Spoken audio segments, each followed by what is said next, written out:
Food is never just food, it's an instrument of power in a Foucaultian sense. Food reflects and refracts power, unevenly ascribing agency to the privileged and the oppressed. The subject of slave diet and foodways is mentioned in several of the classic studies of slavery. The discussions of many historians and historical archaeologists about the quality of slave diet resonate in the vast majority of them. However, only a handful of them draw attention to, quote, complex power relations encoded in both owners' manipulation of food as a method of slave control and slaves' efforts to undermine that very control, unquote. Situating food in the oppression resistance axis can reveal how food became one of the quote unquote weapons of the weak. Hence, in my presentation, the evidence from published slave narratives and the Works Progress Administration's Federal Writers Project, which were first person accounts of life under slavery, will serve as illustrative examples of non insurrectionary forms of resistance in the Old South, hidden in foodways and foodscapes. They are representative, not unique examples. The WPA sample of several thousand interviews recorded between 1920s and 1930s represents a broad spectrum of African Americans who lived under slavery in various southern states before and during the Civil War. The spaces connected with the discourse of food and domesticity can be seen as contact zones, the term Mary Louise Pratt coined within colonialist discourse and identified, quote, as the space of colonial encounters, the space in which peoples geographically and historically separated come into contact with each other and establish ongoing relations, usually involving conditions of coercion, radical inequality, and intractable conflict, unquote. In the antebellum South, plantation homes, along with slave quarters, constitute such contact zones where, quote, disparate cultures meet, clash, and grapple with each other, often in highly asymmetrical relations of domination and subordination, unquote. The balance of power on a plantation had to be negotiated and performed on a daily basis. The daily acts of slaves' individual resistance would find different expressions in the plantation household and slave quarters. It is commonly believed that the domestic servants formed part of the plantation elite. They usually ate better food than field slaves because they received leftovers from the planter's pantry. Since house servants worked around their whites and prepared their meals, they had an opportunity to receive or take better food. Quote, if you didn't get better rations and things to eat in the house, it was your own fault, I tells you, unquote, said one female slave. Acquisition of extra food was the most obvious benefit. Field hands would envy those who worked around the house because, quote, they ate at the tables with plates, unquote, while field hands were, quote, fed just like horses at a big log wooden trough, unquote. Such ill sentiments, even reverse discrimination, were the expected results of planters' clever tactics to undermine a sense of racial solidarity between those he enslaved. Rather than launching suicidal uprisings, bondspeople daily acts of resistance would challenge master's power. Wielding quote unquote weapons of the weak, bondspeople engaged in communally rooted behavior that would attempt to recalibrate the master-slave relationship. The individual acts of resistance of house slaves were gender-bound. Female servants, quote, exploited their role as house slaves, unquote, to undermine or defy white mistresses or masters' domination. These took several forms, such as cooks' refusal to work or work to rule, One mistress faulted her servant for following, quote unquote, her own way of doing things, which included being permanently slow. Other forms of resistance would involve spoiling food on purpose, which was so colorfully depicted in Longstreet's sketch, quote, charming creature, unquote, or in defilement of food. One former slave revealed, her name was Aunt Delia, she revealed, quote, how many times I spit in the biscuits and peed in the coffee just to get back at them white folks, unquote. More overt physical forms of culinary resistance would comprise cooking for runaway slaves, as well as poisoning foodstuffs. When female house servants and field hands stole from their master's kitchen to feed hungry runaways under cover of the night, their act of rebellion had political significance for social relations not only on the plantation. Slaves would supply food to rescued Africans on the Underground Railroad. However, if Harriet Tubman was unable to feed those she rescued on the way, she would keep them fed through foraging the forest. Another type of kitchen resistance occurred when enslaved women poisoned their master's food. Bondswomen knew very well how to incite fear in their masters, and using that fear was one of the weapons of the oppressed. Elizabeth Fox Genovese claims that, quote, poison was a much more common weapon than bullets, and much more peculiarly women's own. Slaveholders were especially conscious of that threat, although they rarely acknowledged it as a regular feature of their everyday lives, unquote. Betsy, a servant in one household and a very wicked woman, was said to have poisoned several children. Mary Chestnut reported of a tale of a nurse who killed a child she was nursing.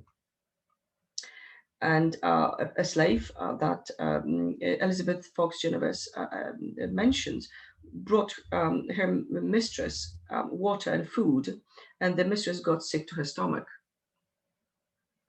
Poison was useful because cooks could easily disguise it.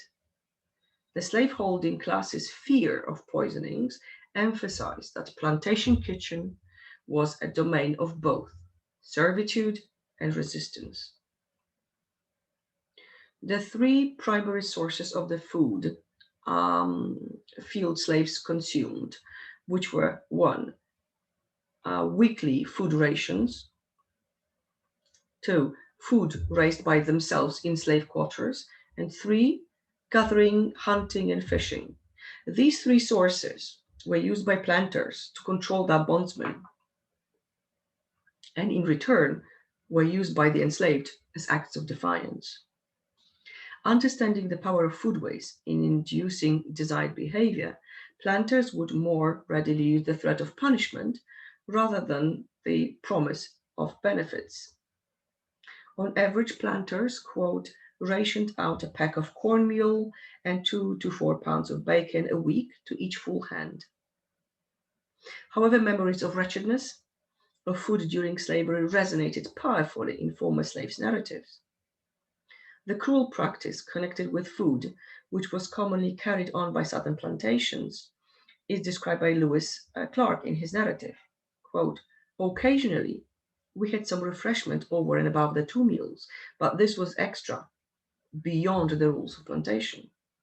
And to balance that gratuity, we were also frequently deprived of our food as a punishment, unquote.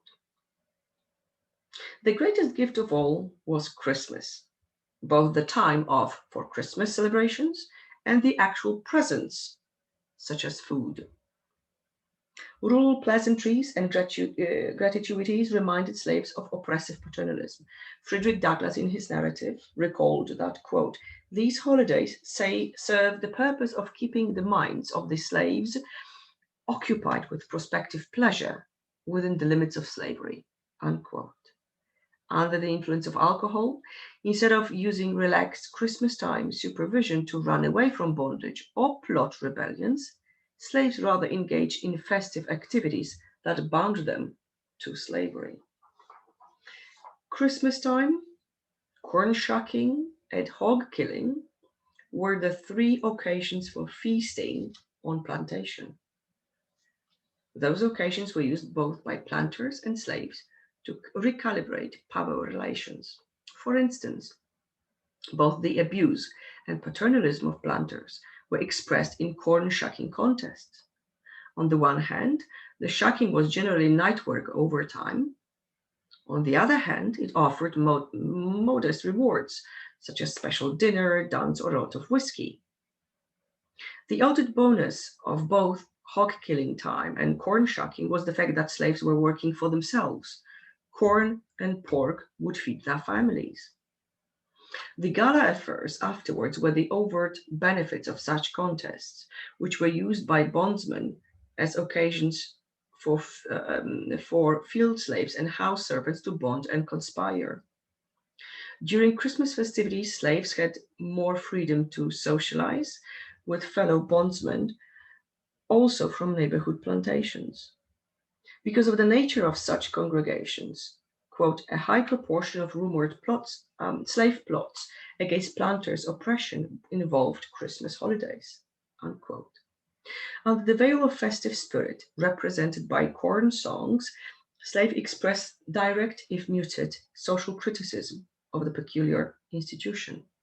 In 12 Years a Slave, Northup explained that even though those songs were nonsensical, they contained hidden signals how to successfully escape via the Underground Railroad. On a smaller scale, all social gatherings in slave quarters had the potential of precipitating social insurrection. However, planters decided to organize those parties because, if carefully managed and supervised, such parties, as recorded by Henry Bibb, appeared to diffuse the rebellious mood with the use of alcohol, food, and music. Plantation official parties were, quote, a paternalist mechanism of social control. They were intended to seem benevolent and to inspire gratitude and obedience, unquote. Most of all, as Camp observes, these sponsored frolics were, quote, supposed to control black pleasure by giving it approved release. It was simply like a carnival. Quote, through monitoring black pleasure, slaveholders contained it within the safe limits, unquote.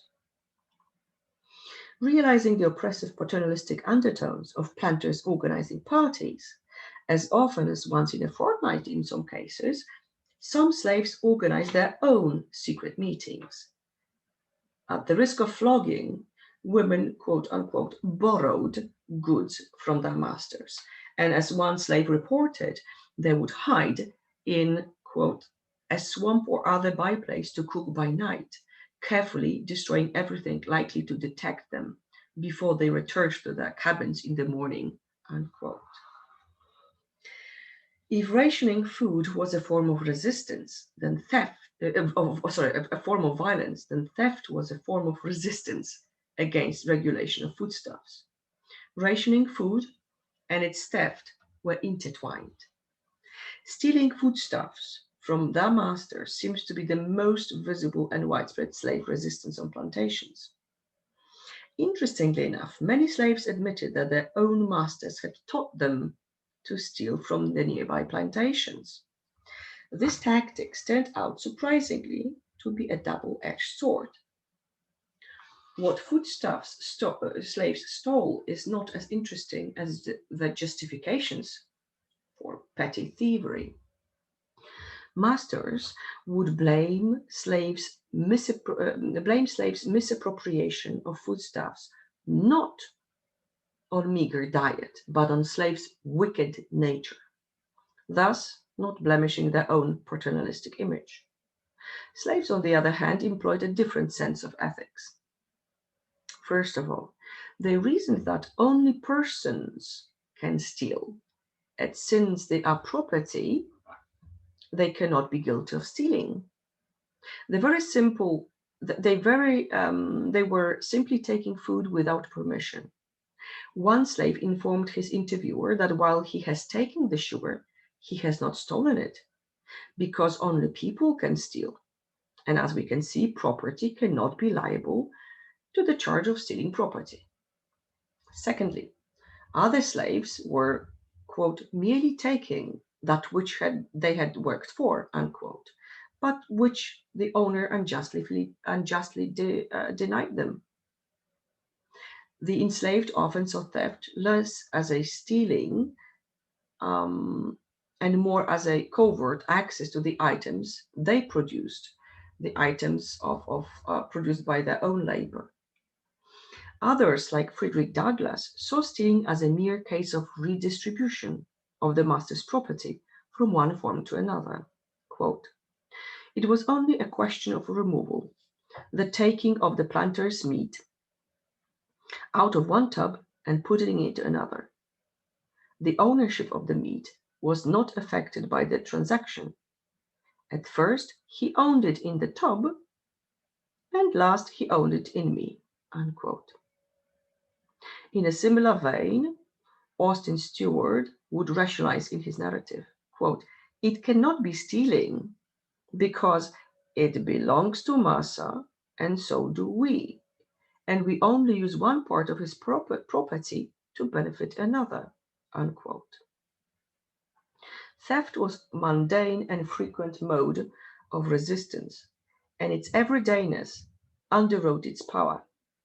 Herbert Apotheker included chronic stealing as one of the many types of individual acts of resistance undertaken by slaves against their masters. The more so, especially if we take into account that slaves stole not only out of hunger, but also to offer it to underfed runaway slaves. The final aspect of pilfering that located within individual acts of resistance is connected with the fact that planters could not take legal action against their bondsmen. Publicly demanding punishment for stolen foodstuffs would reveal their inability to control their stock.